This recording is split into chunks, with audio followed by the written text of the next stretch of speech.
లంగ్స్లో కఫం డిపాజిట్ అవటం, కఫం అంటామండి, కొంతమంది ఫ్లమ్ అంటాం, కొంతమంది తెమడ అంటాము, డిఫరెంట్ లాంగ్వేజెస్ వాడతాము.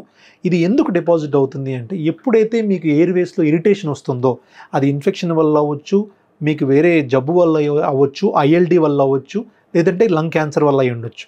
దేనివల్ల అయితే లంగ్ విండ్ పైప్లో ఇరిటేషన్ వచ్చినప్పుడు మీకు అక్కడున్న గ్లాండ్స్ ఏదైతే ఉన్నాయో సెక్రిషన్స్ ఎక్కువగా బయటికి పంపిస్తాయి. ఆ సెక్రిషన్సే మీకు కఫం రూపంలో బయటకు వస్తాయి. ఈ కఫం అనేది ఏ కండిషన్ బట్టి డిపెండ్ అయి ఉంటుంది.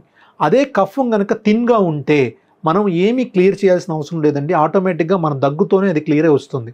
ఎప్పుడైతే కఫం థిక్గా ఉండి ఏదైనా లోబ్ కానీ ఏదైనా సెగ్మెంట్ కానీ బ్లాక్ అయిపోతే ఎక్స్రేలో కానీ CT స్కాన్లో దాన్ని మనం బ్రాంకోస్కోపీ పద్ధతిలో ఒక చిన్న ట్యూబ్ మనకు నోస్లో నుంచి కానీ మౌత్లో నుంచి కానీ లంగ్స్లోకి పంపించి బ్రాంకోస్కోపీ పద్ధతి ద్వారా ఆ మ్యూకస్ ప్లగ్స్ ఏదైతే అబ్స్ట్రక్ట్ అయి ఉన్నాయో వాటిని మనం రిమూవ్ చేసి ల్యూమెన్ని మనం డైలేట్ చేసి ఏదైతే కొలాప్స్ అయ్యి పని చేయకుండా ఉన్న ఊపిరితిత్తులో ఒక పార్ట్ పనిచేయట్లేదో దాన్ని ఓపెన్ చేసి దాన్ని పనిచేసేటట్టు చేయొచ్చు.